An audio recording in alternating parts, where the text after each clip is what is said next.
Obrigada, senhor presidente. Cumprimento novamente Vossa Excelência, os colegas, o doutor Danilo e a equipe.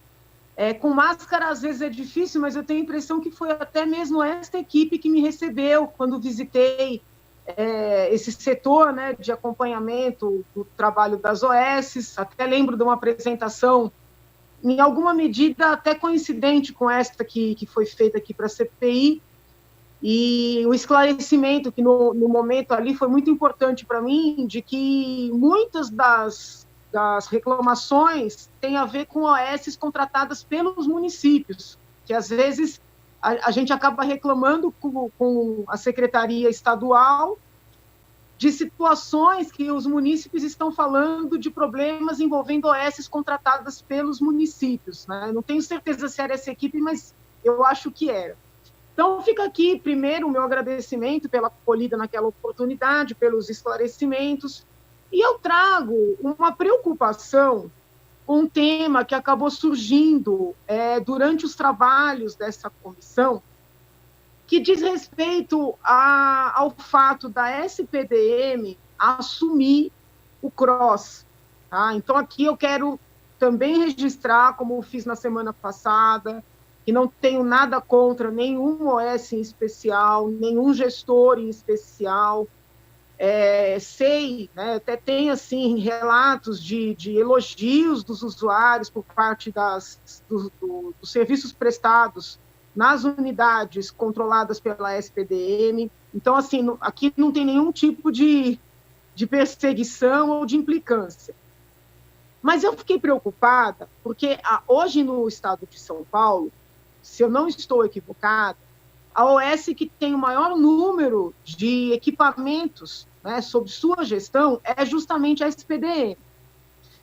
E eu fiquei surpresa ao saber que a SPDM assumiria o CROSS. Por quê? Porque o CROSS é um serviço, né, central para o sistema de saúde no estado de São Paulo. Eu ouso dizer que é o coração. Tanto é que no dia que eu fiz essa visita, eu não me lembro se foi no mesmo dia que eu também visitei o CROSS, ou que eu solicitei para visitar o CROSS, mas eu lembro que eu conversei sobre isso, até perguntei por que uma OS de engenheiros, né, lidera o CROSS, controla o CROSS, e quando visitei o CROSS, compreendi melhor, porque tem muito mais ali de tecnologia até do que de saúde propriamente, todo um sistema informatizado de divisão de casos a serem acolhidos nas várias unidades de saúde. Eu lembro que eu acompanhei um caso da criança que caiu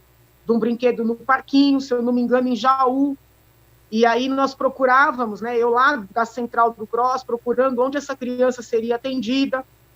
Lembro que perguntei para o doutor Napoli, que na época, não sei se continua, era o principal responsável ali, se eles faziam um controle na ponta sobre o atendimento. Então, ou seja, eu estava ali no CROSS, a menina caiu, bateu a cabeça, em Jaú, se eu não me engano, precisava de um neurocirurgião. O CROSS fez a indicação. Eu lembro que eu perguntei, amanhã vocês telefonam lá para saber se essa criança foi atendida, para saber se ela conseguiu os exames, vocês fazem uma checagem, ainda que uma amostra, né, por amostragem? E o doutor Napoli, na época, disse que não, mas que eles estavam estudando implementar, que isso seria, vamos dizer assim, um aprimoramento do trabalho.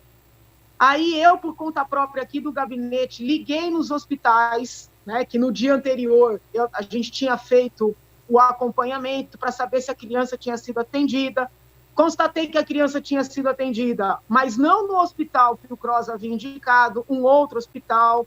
Bom, tudo isso para dizer o seguinte: eu fico preocupada que uma OS que controla tantos hospitais, tantos exames, tantos equipamentos, tenha também o controle da distribuição do serviço.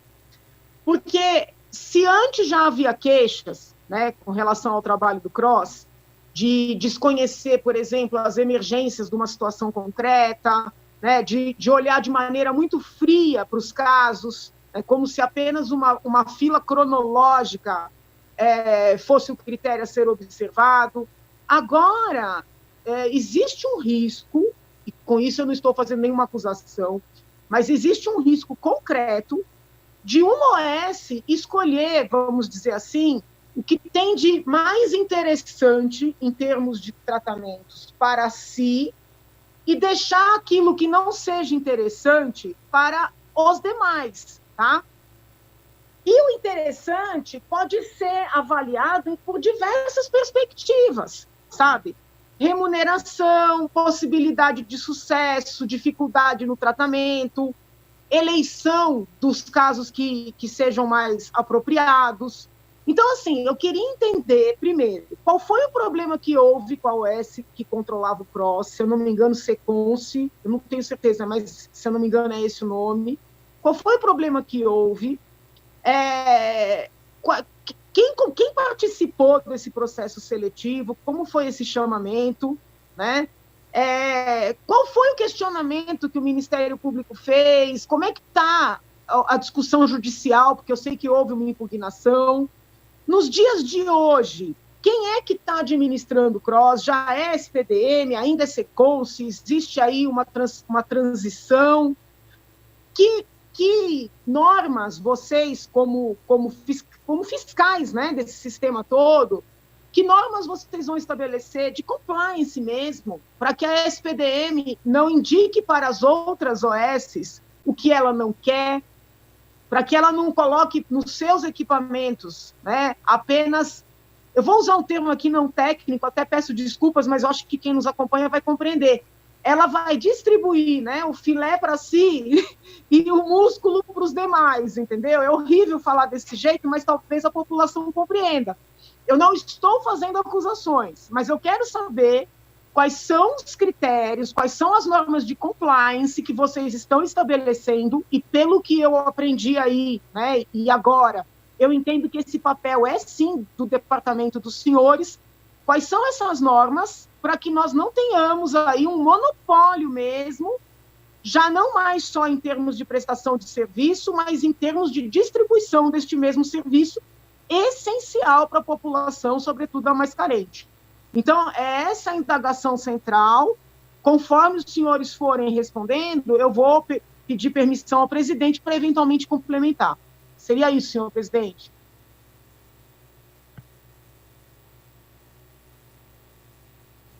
Deputada, bom dia. Acho que foi inclusive nessa sala que nós tivemos, se não foi nessa, foi numa outra aqui. Agradeço as perguntas. Vou fazer um breve histórico, então, da CROSS, da Central de Regulação, muito breve, porque é uma história aí de 10, 12 anos já de implementação desse sistema. O contrato de gestão se encerrava esse ano, ele tem um prazo de 5 anos, né? Agora no dia 31 de julho, salvo engano, ele se encerrava. E como é praxe nosso, o contrato perto do encerramento, ou próximo, cerca de 6 meses antes, a gente abre a convocação pública. Por uma decisão institucional, o Seconce não quis participar dessa convocação para continuar como gestor, uma decisão interna deles. Eu precisaria perguntar para eles por que eles entenderam que não era adequado. Outras OS entraram, entre elas a SPDM, que manifestaram interesse, se não me engano, foram 4. Foi a FID, 4 OS, se não me engano, FID, a SPDM, a Fundação do ABC e Santa Casa de Pacaembu. E todas essas que manifestaram fizeram visita à central, como a senhora fez, levantaram questionamentos, apresentaram a proposta, se entendeu que a proposta da SPDM era mais adequada. Esse contrato agora, a transição já tinha começado, a SPDM tinha sido definida como gestora da unidade. Sempre que é assim, a gente inicia um grupo de transição, conduzido aqui pela Secretaria com as duas, quem está entrando e quem está saindo.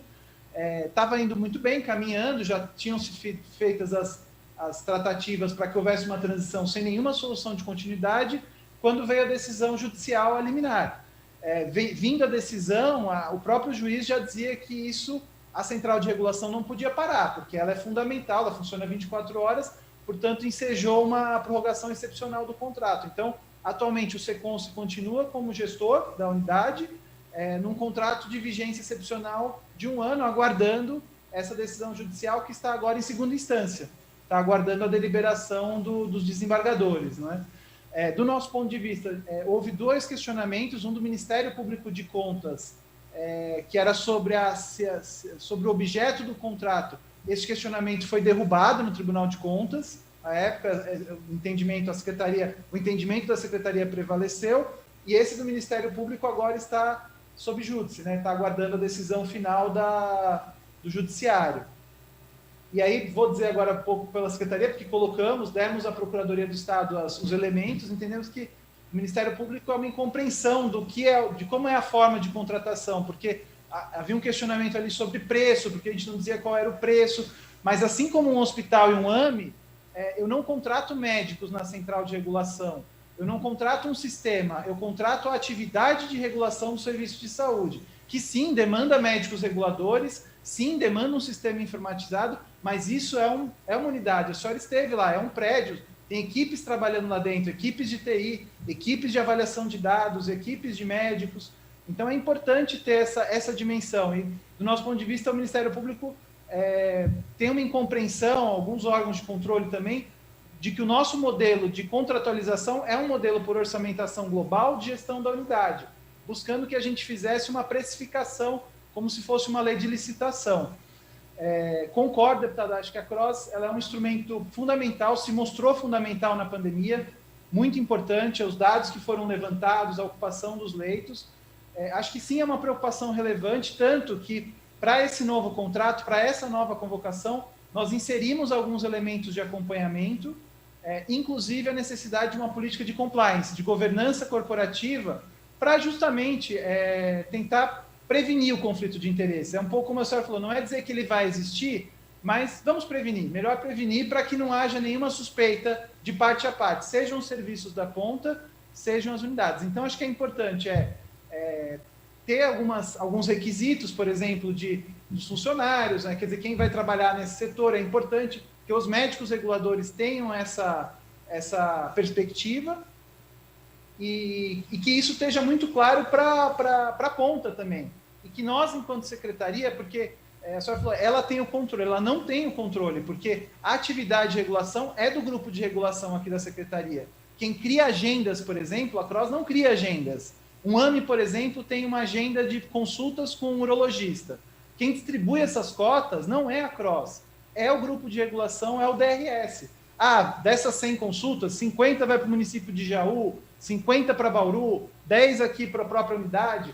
O próprio AME ou a CROSS não podem criar essa agenda. Isso é uma prerrogativa da secretaria. Então, acho que isso que é muito importante ter claro. E acompanhar. Eu acho que temos que acompanhar os dados e olhar diuturnamente. Esse questionamento, deputado, que a senhora faz, poderia fazer também ao Seconce agora, porque ele é o gestor, ele também tem serviços.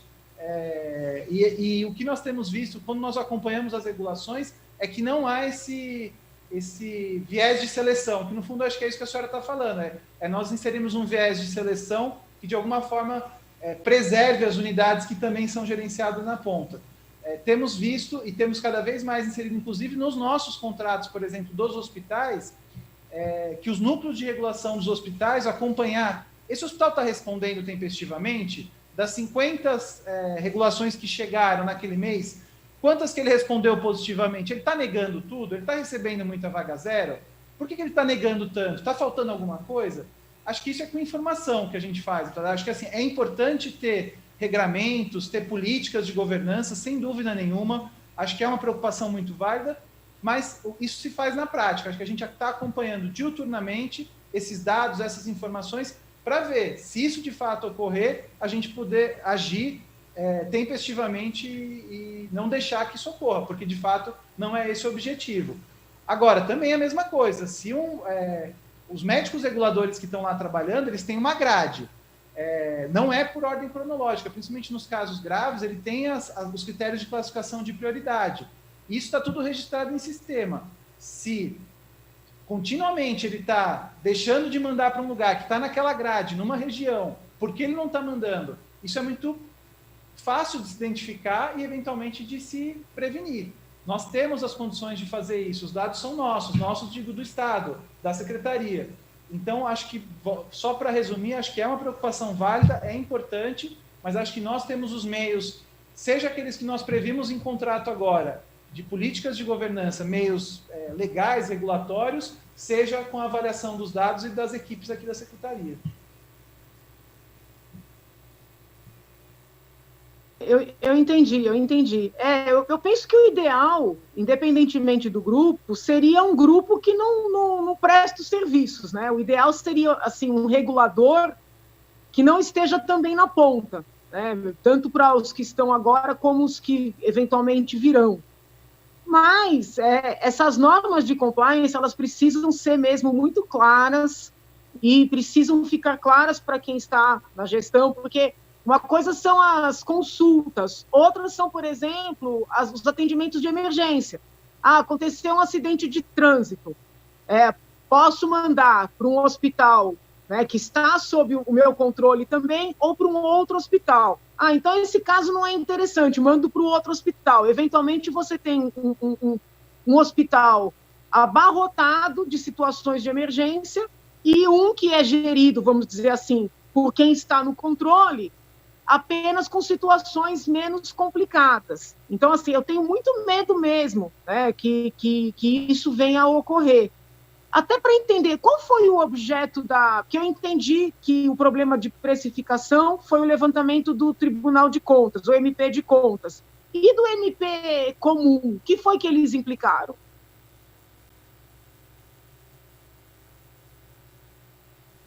Na verdade, é o contrário. O MP colocava o objeto do contrato, o MP de contas, né? Ele colocava que ele entendia que essa atividade não era passível de contratualização. Esse entendimento foi derrubado, vamos dizer assim, né, no pleno do Tribunal de Contas.